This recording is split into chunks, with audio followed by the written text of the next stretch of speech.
क्या आपको पता है दुनिया की उस खूबसूरत रानी के बारे में जिसकी कब्र कहाँ है? इसका पता लगाने के लिए बेताब है दुनिया। और क्या है उस रानी की मौत का रहस्य? अगर आपको भी इन सभी बातों को जानना है तो चैनल को सब्सक्राइब जरूर करें, जिससे आपको ऐसी इंटरेस्टिंग वीडियो मिलती रहे। तो बिना किसी देरी के चलते हैं आज की इस वीडियो में। मिस्र की रानी क्लेयोपेत्रा को दुनिया की सबसे हसीन महिला कहा जाता है। हालांकि अब तक कोई भी रानी का मकबरा या ऐसी कोई चीज नहीं देख सके थे जिससे असल रानी की खूबसूरती की झलक मिले। अब लगभग 2000 सालों बाद ये भेद खुलने जा रहा है। पुरातत्वविदों को क्लियोपेत्रा के अलेक्जेंड्रिया शहर के आसपास शाही सिक्के मिले हैं। इन पर रानी का चेहरा बना हुआ है। पुरातत्वविदों को यकीन है कि जल्द ही आसपास रानी क्लियोपेत्रा का मकबरा भी मिलेगा। इजिप्ट की रानी क्लियोपेत्रा को उस दौर की सबसे खूबसूरत महिला कहा गया।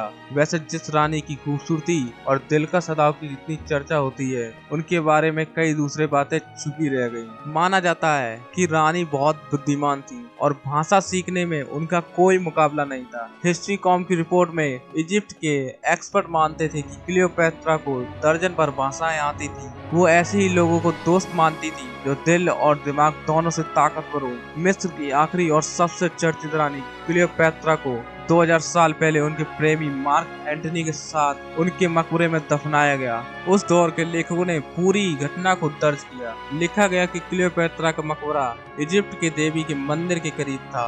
क्लियोपेत्रा का मकबरा इसलिए चर्चा का विषय बना क्योंकि उसमें सोना, चांदी, मोती, हाथी के दांत और बेशकीमती रत्न होने की बात लिखी गई। लंबे समय तक कईयों ने अपने अपने तरीकों से इसे खोजने की कोशिश की, पर इसका पता नहीं लग सका। 2010 में मिस्र के पूर्व प्रावशेष मंत्री जाही हवास ने इसका पता लगाने के लिए बड़े स्तर पर खुदाई शुरू की।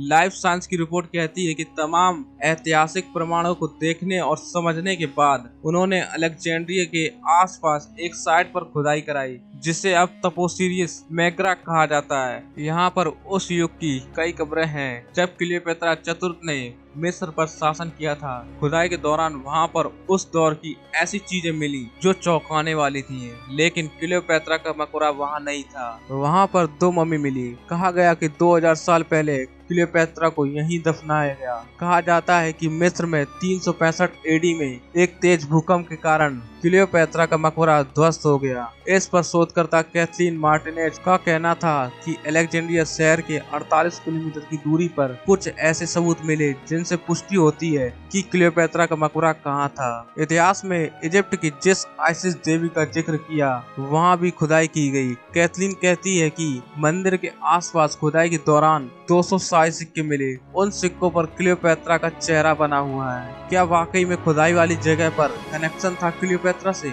इस पर शोधकर्ता डॉक्टर ग्लेन गार्डनेओ के मुताबिक सिक्के वो सबूत होते हैं जो इतिहास की कई दिलचस्प जानकारी देते हैं। खुदाई के दौरान मिले सिक्कों से पता चलता है कि उस दौर में क्लियोपेत्रा का शासन था। मंदिर में देवी आइसिस की पूजा की जाती थी। हालांकि क्लियोपेत्रा को आइसिस देवी से कितना लगाव था यह बात साबित होनी बाकी है। सिक्के के एक और क्लियोपेत्रा का चेहरा बना था, वहीं दूसरी ओर ग्रीक भाषा में क्लियोपेत्रा का नाम खुदा था। खुदाई के दौरान क्लियोपेत्रा के शासन की पुष्टि तो हुई, लेकिन नियम के मुताबिक उसका अंतिम संस्कार वहीं हुआ था या नहीं, इसकी सटीक जानकारी सामने नहीं आई। इसके अलावा इतिहास के दस्तावेज में मकबरे के खजाने की बात कही गई है। खुदाई में मंदिर के आसपास मिले सिक्के के आधार पर कहा गया कि उस दौर में महारानी के नाम वाले सिक्कों को पुजारी को देने या देवी को चढ़ाने का रिवाज था। सिक्कों से यह तो साफ था कि उस दौर में रानी क्लियोपेत्रा का राज था। साथ ही देवी आइसिस के मंदिर में इन सिक्कों के मिलने का मतलब है कि रानी का मंदिर से कोई न कोई संबंध रहा था। सिक्कों के मिलने के साथ ही माना जा रहा है कि आसपास ही रानी की मकबरा मिलेगा,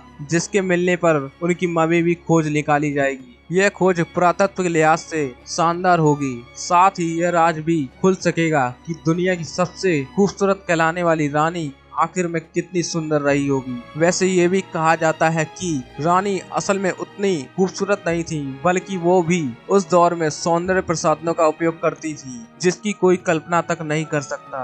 मिसाल के तौर पर ये बात खूब प्रचलित है कि रानी क्लियोपेत्रा गधी के दूध से नहाती थी ताकि उनके शरीर पर उम्र के निशान न दिखे। बालों और शरीर पर इत्र लगाने के साथ ही रानी की सेवकाएं दिन भर काम करती रहती। फूलों और जड़ी बूटियों से इत्र बनाया जाता था ताकि रानी पूरे समय महकती रहे। रानी की मौत के बारे में भी काफी रहस्य है। कुछ इतिहासकारों का कहना है कि सांप के काटने से उनकी मौत हुई। वहीं कुछ मानते हैं कि रानी अपने साथ ढेरों कंगियां लेकर घूमती थी। उनमें से कई में जहर भरा होता था। इन्हीं में से एक जहर खुद को चुबोकर रानी ने अपनी जान ली थी। दुनिया की सबसे हसीन रानी क्लियोपैत्रा पर हॉलीवुड में कई फिल्में बन चुकी हैं। इनमें से एक फिल्म सबसे चर्चित में रही है जिसमें एलिजाबेथ टेलर ने अभिनय किया था। साल 1963 में बनी इस फिल्म क्लियोपैत्रा को दुनिया की सबसे खर्चीली फिल्मों में माना जाता है, जिसमें रानी के कपड़ों पर ही सबसे ज्यादा खर्च हुआ। लेकिन वैज्ञानिकों ने आने वाले कुछ समय में रानी की कब्र का रहस्य खोलने का दावा किया है। दोस्तों, अगर आपको भी यह जानकारी अच्छी लगी हो तो चैनल को सब्सक्राइब जरूर करना, जिससे आपको ऐसी इंटरेस्टिंग वीडियो मिलती रहे। मिलते हैं अगले वीडियो में।